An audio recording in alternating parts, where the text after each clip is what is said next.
Live from the Pence Theater on the campus of Central Arizona College in Coolidge, Arizona, the Great Southwest Radio Theater Project presents an afternoon of Christmas radio drama.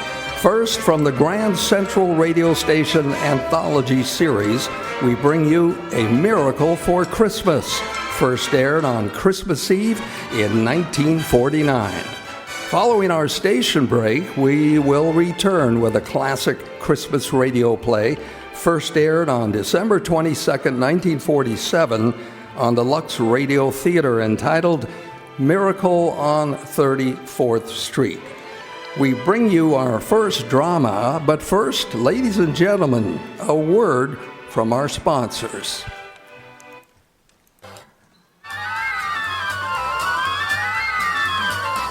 See the USA on your Chevrolet. America is asking you to call. Take your Chevrolet through the USA. America's the greatest land of all. On a highway, on a road, across a levee. Performance is sweeter, nothing can beat her.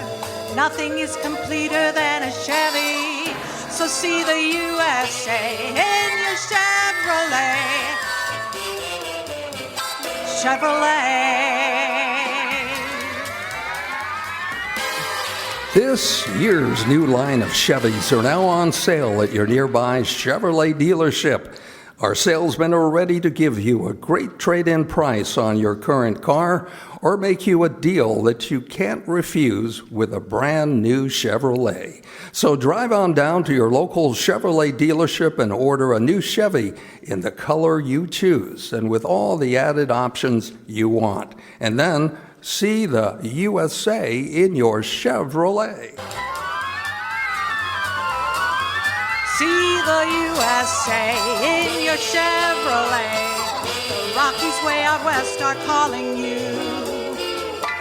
Drive your Chevrolet through the USA, where fields of rolling wheat pass in review.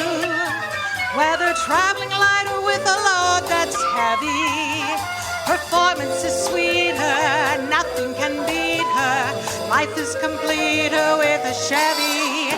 So make a date today to see the USA and see it in your Chevrolet.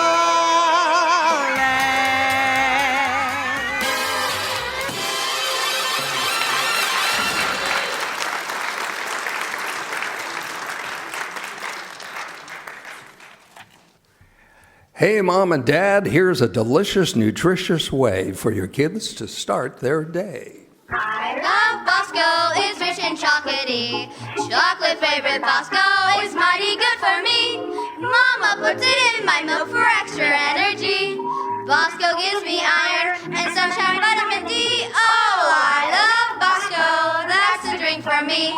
Bosco chocolate cocoa is cooked in sanitary stainless steel vats, and then the minor ingredients and flavoring are added separately by way of a custom blender device.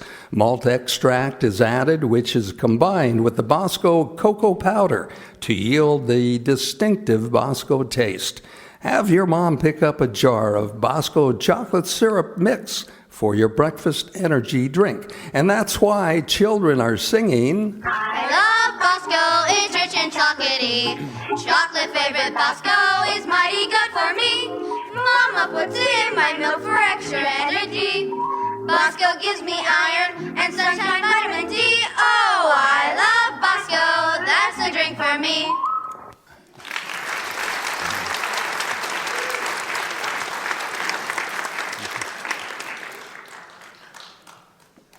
And now, ladies and gentlemen, I want to introduce Chris Stewart with a favorite Christmas song.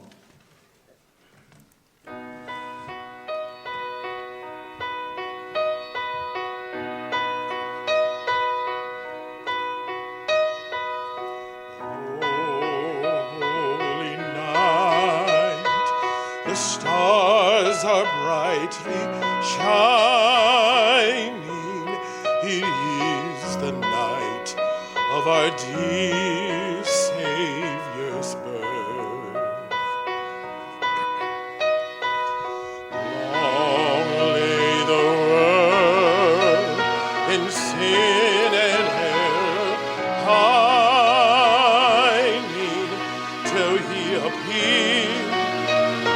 the soul felt its worth,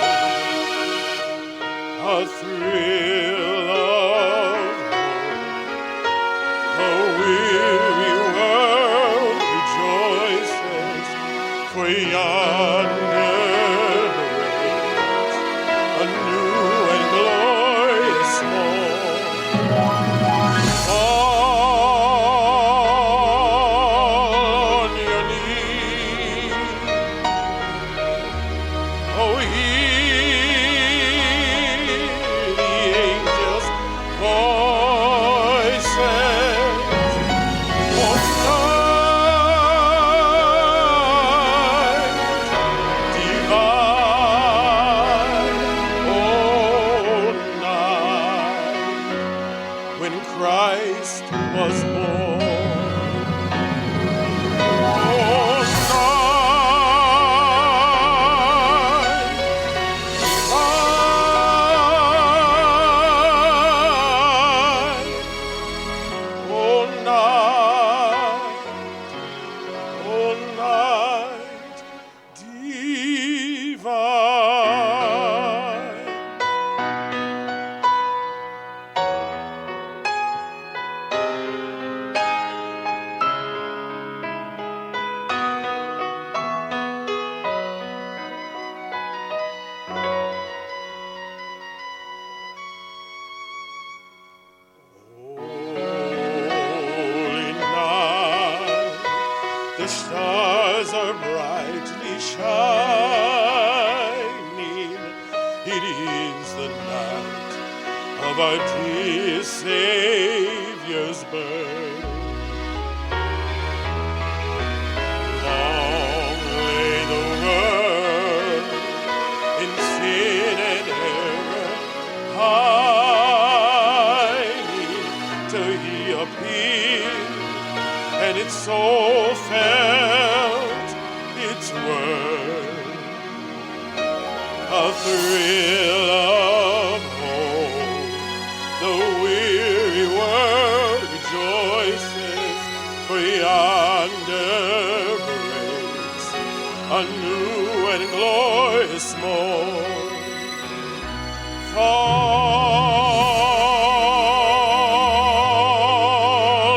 on your knees, oh, hear the angels' voices. Oh, night divine, oh, night when Christ was born. Oh, night divine,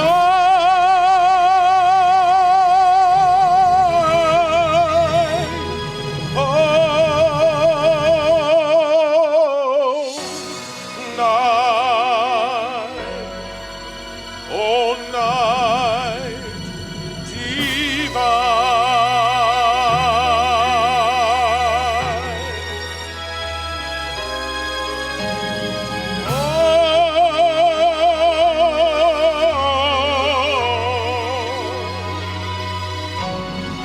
Oh, night divine.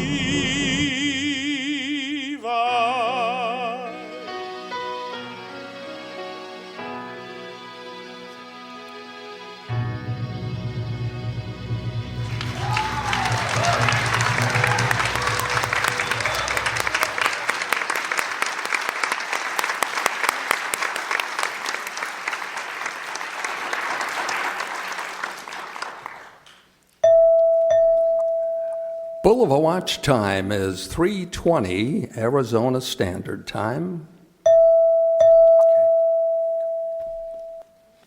And now, Pillsbury Mills of Minneapolis presents Grand Central Station's traditional Christmas play, A Miracle for Christmas, written by Jay Bennett and first aired on CBS Radio Network on Christmas Eve, 1949.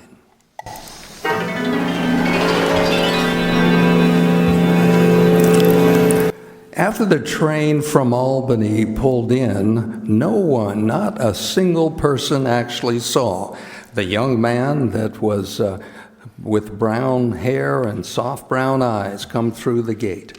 Still unseen, he walks the length of the great waiting room, now strangely tranquil as travel ebbs on Christmas Eve. Quietly, he goes out the door and down the street and up the broad marble staircase to the hospital.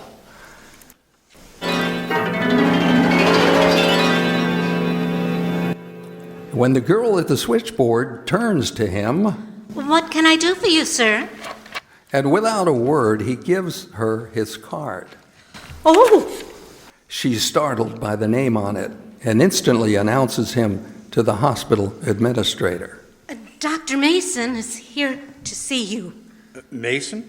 Dr. Mason, who applied for an internship? Yes, Dr. Garrett. It is Dr. Mason from Albany. But that's impossible. Shall I ask him about the telegram? No, I'll do it. Dr. Garrett will see you, sir. First door to the left.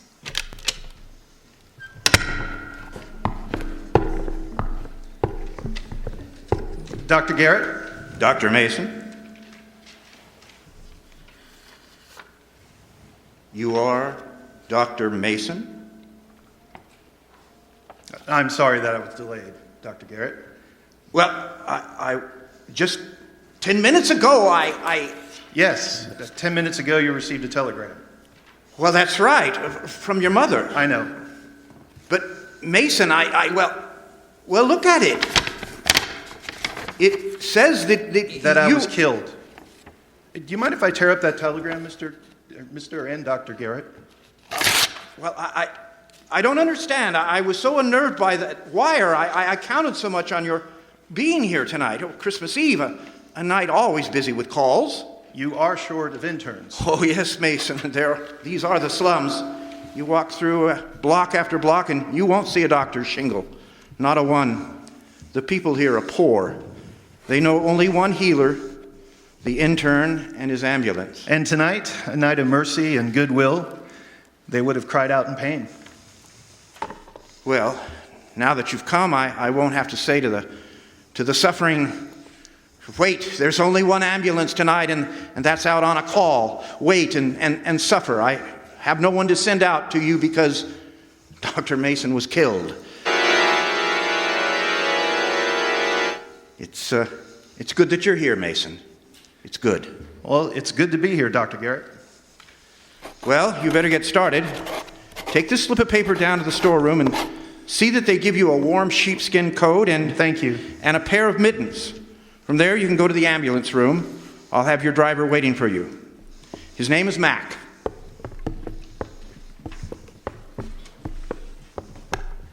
My name is Matt. Chief says I drive your crate tonight. Crate? Buggy, ambulance, take your pick. Oh, I see what you mean. You green interns, you're all the same. First time you spy our ambulance, your eyes pop wide. Like you've seen a heavenly chariot or something. Not me. I've been driving this old baby for 8 rotten years. An ambulance, Mac, is a sacred thing. It is a chariot of mercy. Uh-oh, 2 bells, that's us. Come on, mate, that's your first call. 234 South Street. 234 South Street. 234 South Street.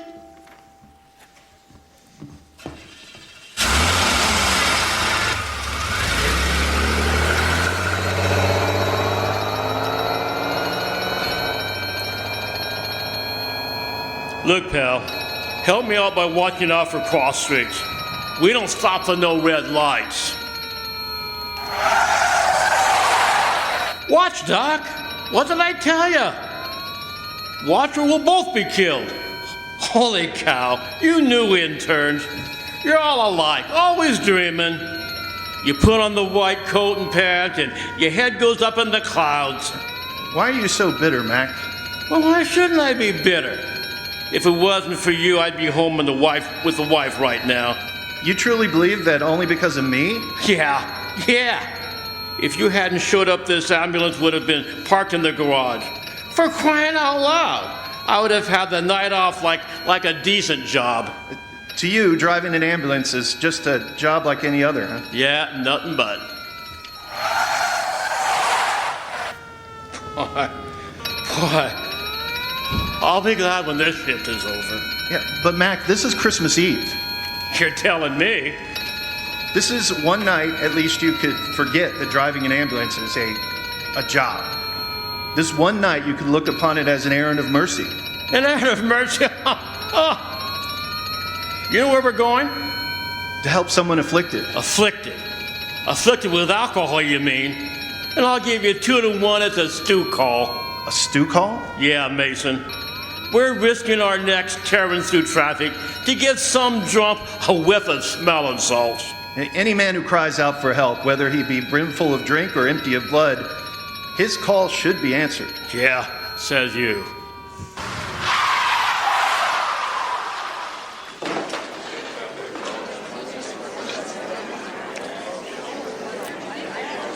Come on, Mason. Make it snappy. We ain't got all night.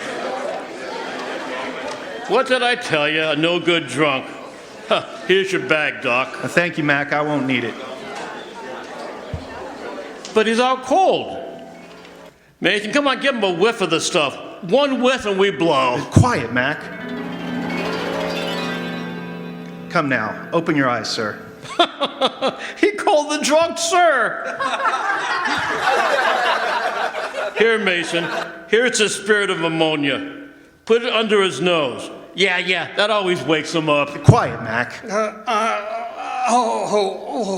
Please, sir. Open your eyes. Yeah, that's right. You just talk pretty to him, and it'll open up his eyes. Where am I? Why is everybody laughing at me? What's the matter? Nothing. Just put your arm around my shoulder. That's it. Now, let me help you to stand up straight. There now. You feel better? Well, suddenly, I feel all right. I feel fine. My head, it's so clear. Well, of course. Now, all you needed was to stand on your own 2 feet, to be strong, to be of good cheer. Gosh, thanks, Doc. That sure was wonderful medicine you gave me. Hey, what kind of gag you pulling here? He didn't give you no medicine. What's the matter with you? You get sauce on a beer and you lay down on the street like you're out cold? And we waste an ambulance on you. I got a mind to take a poke at you. That'll be enough, Mac. Tell me, sir, what is your name? Well, if it's all the same to you, Come on, give me your name. He's got to make out a report. Peter Langston, Doctor. Peter, you won't lose faith again. You will stand up and be self-reliant, and you will face life courageously and with new hope. Come on, Mason, we ain't got all night. I got to get going. Doc. Yes, Peter. A Merry Christmas to you, Doc. Thank you, sir.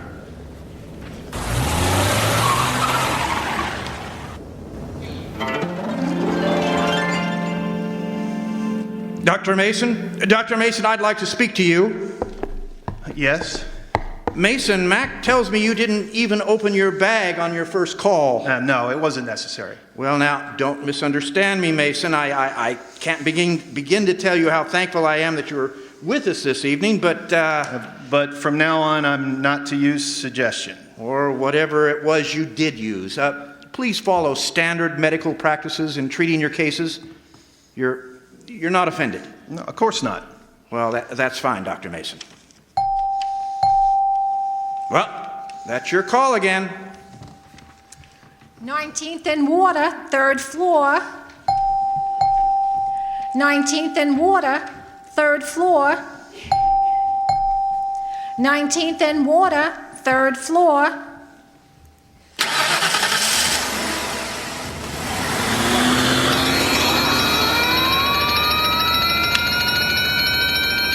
Well, Mac, You seem to be good at guessing. You were right the last time. What sort of call is this one going to be? There's no guessing. It's experience. This time it's no drunk. Oh, and what do you think it is? A birth or maybe a death. Christmas Eve, and someone is to live or die? Is it better that one should live on Christmas Eve, Mac? Let it be a birth we're going to. No difference to me, Doc. A birth or a death, I just drive. How long you been doing this, Mac? Huh? Oh, well, like I told you, 8 rotten years. That's how long. What you call 8 rotten years were truly 8 glorious years, filled with service to your fellow men. Cut the chatter, Mason. This is it, number 19. The brick house, upstairs.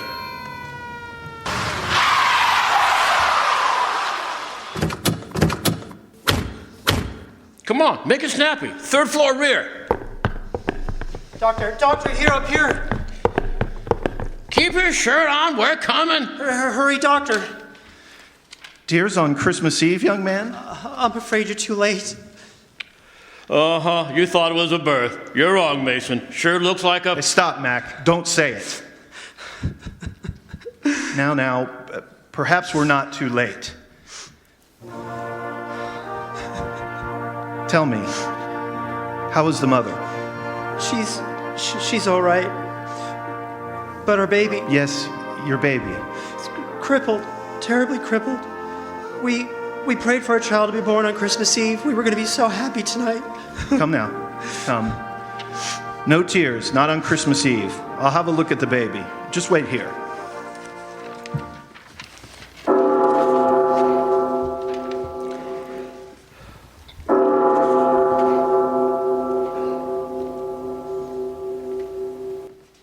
Make it snappy, Mason. Make it snappy. Dr. Garrett gets nervous when all the ambulances are out. Ugh, it's only 9 o'clock.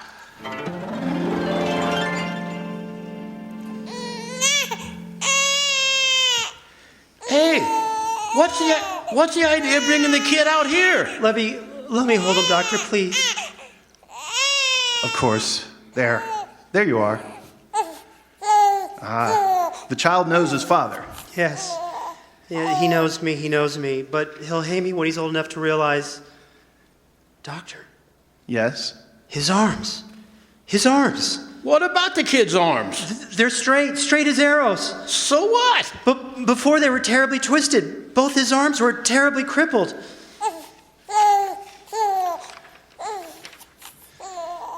You can see for yourself the child is normal. But I tell you, before when I looked, and I swear they were twisted, and now...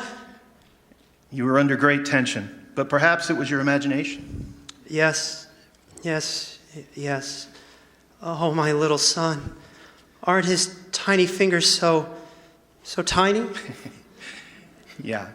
And now go in and tell your wife truthfully that her baby is normal in every way. Show her. Yes.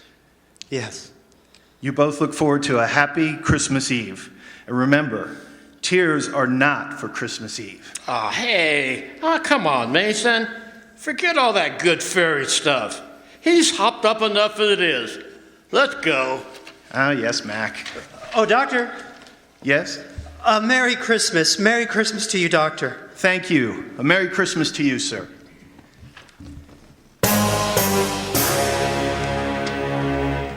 Mason. Dr. Mason. Yes, Dr. Garrett. You've been looking for me? Yes, 471 Water Street. 471 Water Street. Only one bell. Go on, Dr. Garrett. Well, I must speak to you about the telegram. Yes? The telegram that said Dr. Mason was killed. The one you said was a mistake. Did I, Dr. Garrett? I just spoke to the sender of the telegram. I have just finished talking to Dr. Mason's mother on the long-distance telephone. Corner of 12th and Broadway. Corner of 12th and Broadway. That's my call. I'm sorry. I must go. But wait, man. I want to talk to you. Listen to me, please. Dr. Mason was killed. Do you hear? 3 hours before you walked into my office, he was killed while driving to the Albany railway station. And his mother saw him die.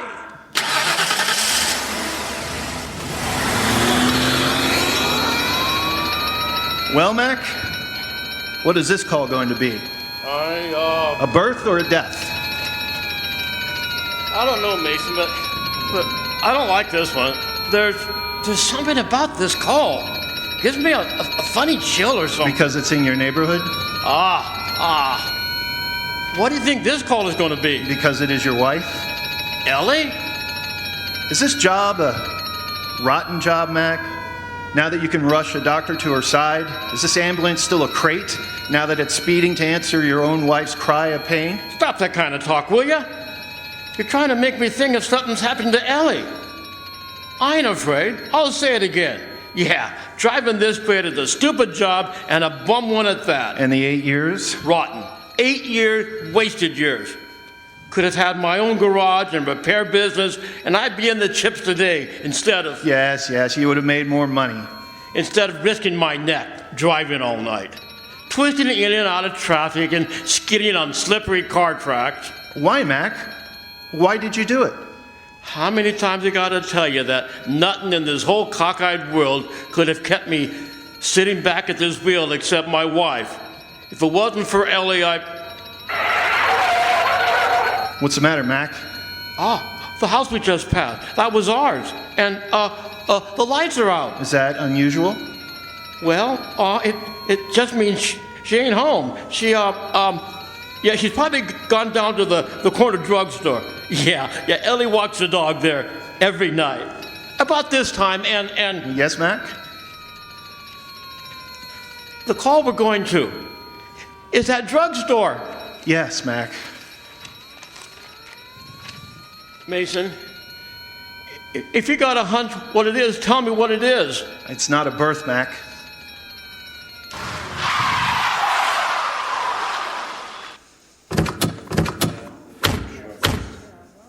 Let me through, Ellie, it's Ellie. Mason, do something. You got to do something. Please. We will take her to the hospital, Mac.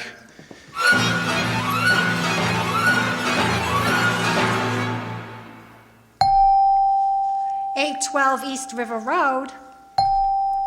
812 East River Road. 812 East River Road. And now let's get ready. The next call will be ours.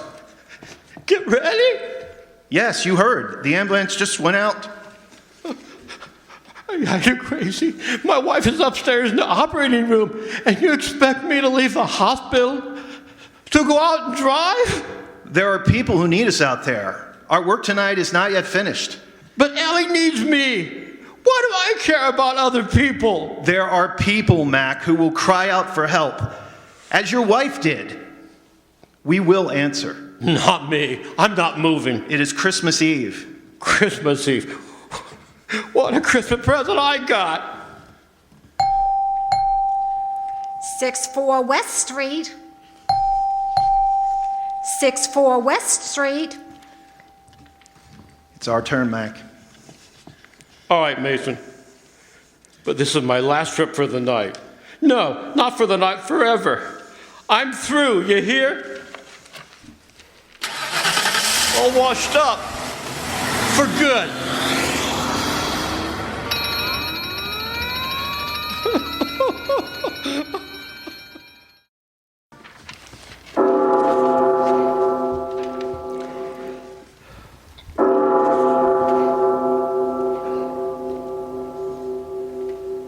I'm terribly sorry, Mac.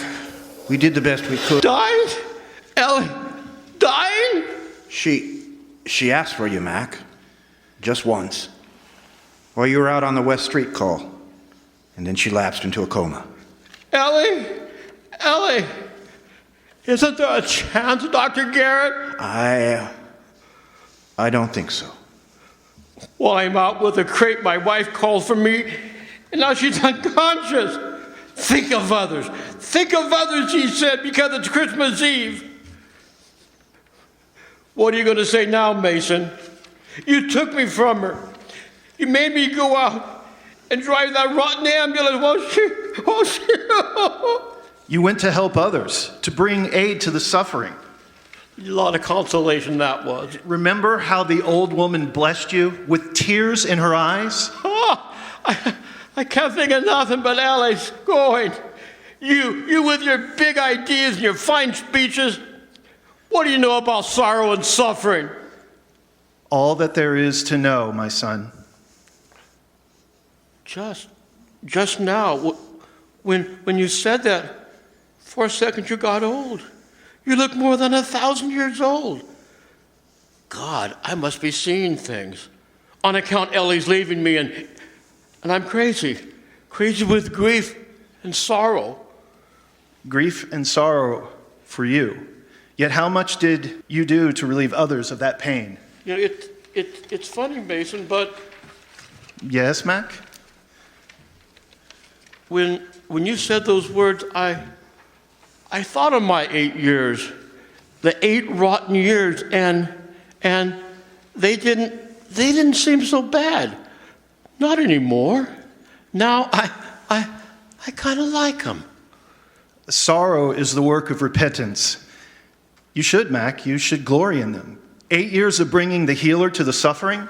8 years of rushing the torn and the smashed to the hands of the mender. Your words, they just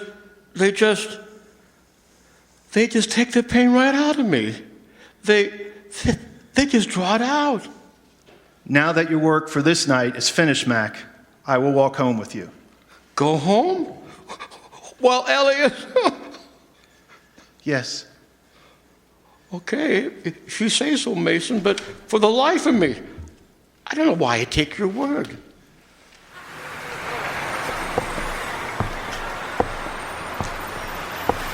What a break. What a rotten break I got on Christmas Eve. You love her a great deal, don't you? Yes. Soon it will be midnight. A Merry Christmas.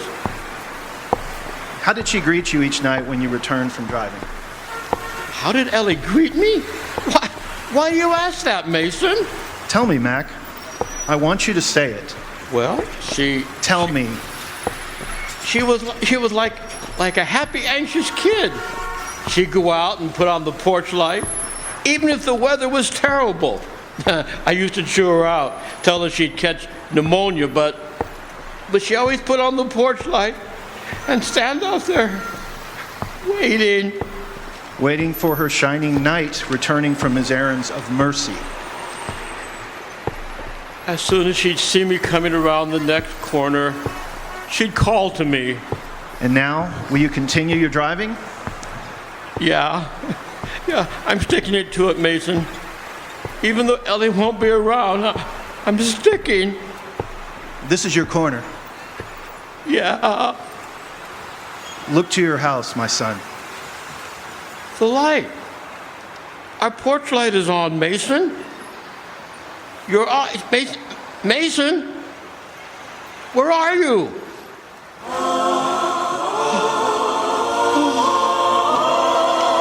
Look to your house, my son. No, it can't be. Mac!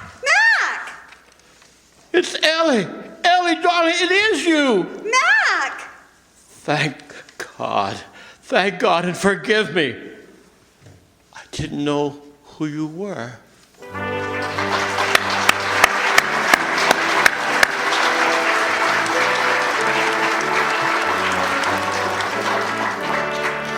You have just heard the annual Pillsbury presentation of Grand Central Station's traditional Christmas drama, written by Jay Bennett. The voices in this production were Ken Ferguson as Dr. Mason, Keith Seaman as Mac, Bill Alwyn as Hospital Administrator Dr. Garrett. Garrett's secretary was played by Janie Toth. Jeannie Calder was the voice of the dispatcher. The drunk was played by Matt Madonna.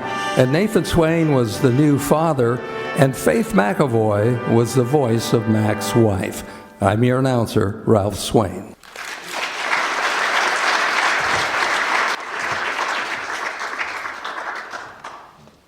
Ladies and gentlemen, before we meet again, the most joyful day of the year will have come and gone. And there are, in our time, as in every time, a few foolish men who deride the spirit of Christmas. But in every country and in every time, they are overwhelmed by those who find in it the hope and happiness of the future, by those of us who believe in our hearts that there can be a peace on earth and a goodwill among all men. On behalf of all of us at the Great Southwest Radio Theater Project, may I wish all of you the happiest of holidays.